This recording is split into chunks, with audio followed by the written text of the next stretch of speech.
In a military hospital in eastern France in the winter of 1794, the doctors had a patient they could not feed. They had given him 4 times the rations of a grown soldier. He was still starving. They had let him eat a meal prepared for 15 men. He finished it and fell asleep at the table. They had watched him swallow live animals whole, and he was still always hungry. His name, or the name we have for him, was Tarrare.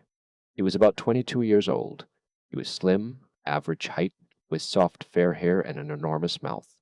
And he was, by every account that survives, one of the strangest medical cases in recorded European history. This is the story of a man whose appetite could not be satisfied by any amount of food on earth, a man the French army tried to turn into a weapon, a man the doctors tried and failed to cure. And it is a story of what happened in that hospital when, one day, a child disappeared, and everyone turned to look at him. Tarrare was born around 1772, somewhere near Lyon, in the southeast of France.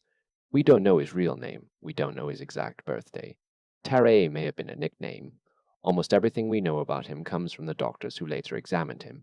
So his story begins, in a sense, only when he became a medical problem.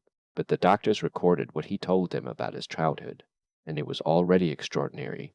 By his teens, Tarrare could eat a quarter of a bullock, a quarter of a cow, in a single day. That is roughly his own body weight in meat. His parents, who were not wealthy, simply could not afford to keep him fed, so they turned him out. As a teenager, he drifted across France with a roaming band of thieves and beggars and prostitutes, stealing food, begging for it, doing whatever it took. Eventually, he found the only kind of work his body was suited for. He became a sideshow act. He worked as the warm-up act for a traveling charlatan, a quack medicine seller, and he drew the crowds. Tarrare would swallow corks, stones, live animals. He would tip an entire basket of apples into his mouth, one after another, and the people would gasp. His jaw could open unnaturally wide, about 4 inches between his teeth. He could hold a dozen eggs or a dozen apples in his cheeks at once. In 1788, he took the act to Paris and became a street performer. And it worked, until the day it didn't. One day, the act went wrong. Tarrare suffered a severe intestinal blockage, his own body finally refusing what he put into it. The crowd carried him to the Hotel Dieu, the great old hospital of Paris, where surgeons treated him with powerful laxatives until the obstruction cleared. He recovered completely, and this tells you everything about him. He cheerfully offered to demonstrate his talent for the surgeon by eating the man's watch and chain. The surgeon declined. He told Tarrare that if he swallowed the watch, he would cut him open to get it back. Tarrare, it seems, believed him.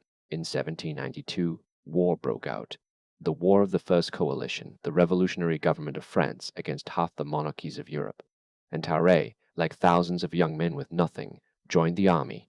It went badly almost immediately, not because he couldn't fight, but because the army could not feed him. A soldier's ration was nowhere near enough. Tarrare did chores for other soldiers in exchange for their leftovers. He dug their dung heaps for scraps. He ate anything he could find, and he still wasted away, growing weaker and weaker until he collapsed from sheer exhaustion and was admitted to a military hospital. The military surgeons gave him quadruple rations, 4 men's food for 1 man. It wasn't enough. He crept out to scavenge in gutters. He ate the scraps off other patients' plates. He sneaked into the apothecary's room and ate the medicinal poultices, the paste and herb dressings meant for wounds. The surgeons had never seen anything like it, so 2 of them decided to study him. Their names were Dr. Corville, a regimental surgeon, and Baron Pierre-François Percy, the surgeon-in-chief, a serious, respected man whose written account is the main reason we know any of this. These were not carnival hucksters. These were professional military doctors, and they set out methodically to test the limits of what Tarrare could consume. What they recorded is hard to read. First, they tested his capacity. A meal had been laid out for 15 laborers near the hospital gate. The staff normally kept Tarrare away from food. This time, Corville let him through. Tarrare ate all of it. 2 enormous meat pies, plates of fattened salt, 4 gallons of milk. The meal for 15 men, gone in one sitting. And then he lay down beside the empty table and fell instantly asleep, his belly swollen, the doctors noted, like a balloon. Then it got worse. They brought him a live cat. I'll spare you the full detail. He killed it with his teeth, drank its blood, and ate nearly all of it, leaving only the bones, then brought up the fur a little later. After that, the staff offered him snakes, lizards, puppies. He ate them. He swallowed a live eel whole, having only crushed its head first. Through all of it, the doctors observed something that genuinely puzzled them. Tarrare was not fat. He did not vomit excessively. He did not gain weight. Whatever he ate seemed simply to vanish into him. When he was empty, the skin of his belly hung so loose he could wrap a fold of it around his own waist. When he was full, he swelled up tight. His body ran hot. He sweated constantly. He gave off a smell so foul that, by one account, he could not be tolerated within 20 paces.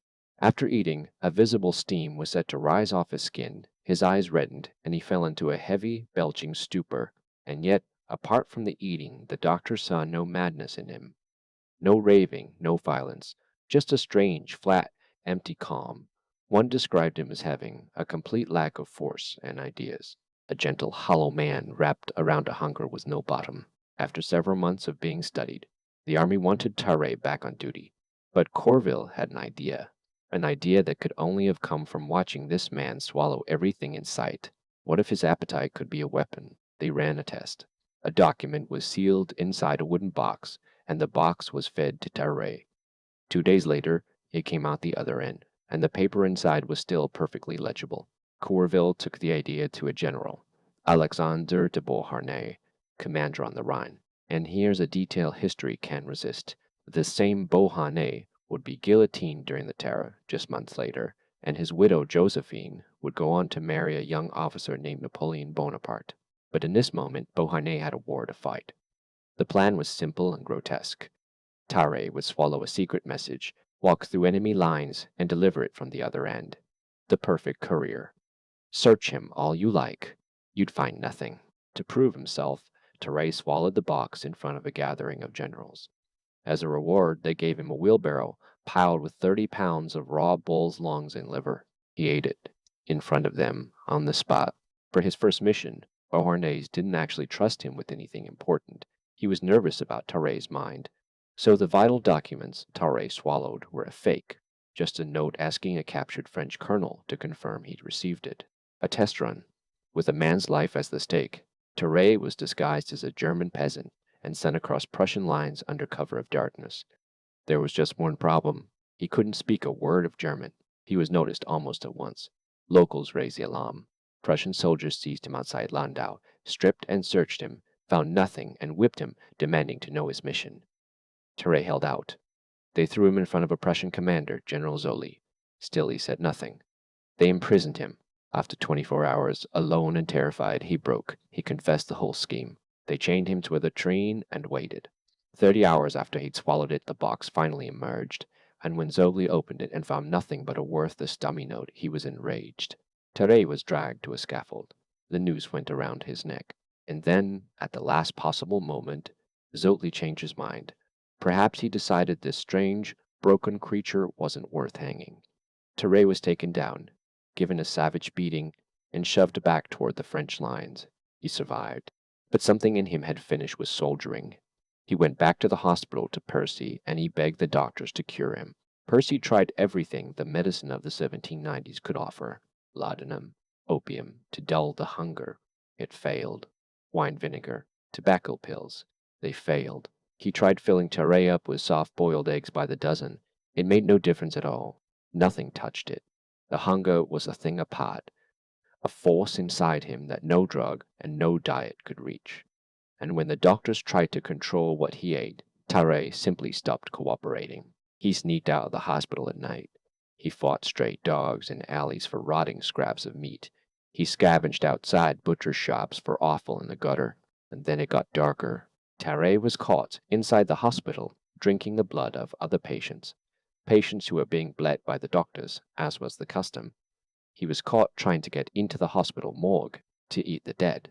Some of the doctors had seen enough. They were convinced he was insane and demanded he be sent to an asylum. But Percy, still fascinated, still studying him, kept him on. And then a child went missing. A 14-month-old toddler disappeared from the hospital.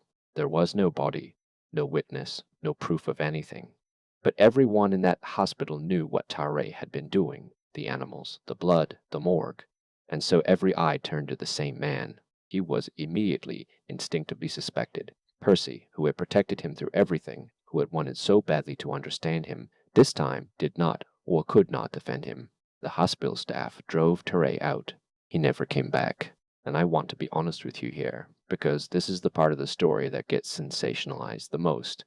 There was no proof. We do not know that Tarrare harmed that child. We don't know what happened to the toddler at all. What we know is that a man with his reputation in a hospital, when a child vanished, was assumed guilty and thrown out into the street. Whether he was a killer or simply the most convenient person to blame, the records cannot tell us. Both are possible. That uncertainty is part of why his story has haunted people for 200 years. 4 years passed. Then, in 1798, a doctor at a hospital in Versailles wrote to Percy. They had a patient who was asking for him. It was Tarrare. He was bedridden now, wasted and weak. He told Percy a strange, sad story that 2 years earlier he had swallowed a golden fork, and he was sure it was still lodged inside him, and that it was killing him. He hoped Percy could get it out. But Percy, examining him, saw the truth. There was no fork. Tarrare had advanced tuberculosis. About a month later, racked by relentless diarrhea, Tarrare died. He was around 26 years old. His body decayed so fast that the surgeons there refused to touch it. But one doctor, Tessier, wanted answers, wanted to know how this man's insides could possibly be different from everyone else's. So the autopsy went ahead. What they found was a body built, it seemed, entirely around eating. His esophagus, his gullet, was so wide that with his jaws held open, you could look straight down a broad tunnel into his stomach, and the stomach itself was vast, ulcerated, distended, filling most of his abdominal cavity. His liver and gallbladder were oversized. His body was riddled with pus. There was no golden fork. So what was Tarrare? More than 2 centuries later, we still can't say for certain. The honest answer is that no modern case has ever quite matched him, and he is the only person of his kind who was ever autopsied. So every explanation is a guess. One possibility is hyperthyroidism, an overactive thyroid which can cause a ravenous appetite, dramatic weight loss, heavy sweating, intolerance to heat, and fine soft hair. It fits a surprising amount of what was recorded. The medical historian Jan Bondison, whose research is the basis for most of what we now know about Tarrare, has suggested damage to the amygdala, a part of the brain that, when injured in animals, can produce exactly this kind of bottomless, indiscriminate eating. But these are educated guesses laid over a 200-year-old account. The truth is buried with him. What we're left with is a documented, witnessed, autopsied human being who could eat almost anything in almost any quantity and never be full, and whose body, when finally opened, looked like it had been designed for nothing else. He died believing there was a golden fork inside him. There wasn't. There was just the hunger and the body it had built, and a name that may not even have been his. If this is the kind of story that stays with you, the ones where the line between monster and victim never quite resolves, the rest are waiting. Watch what pulls at you,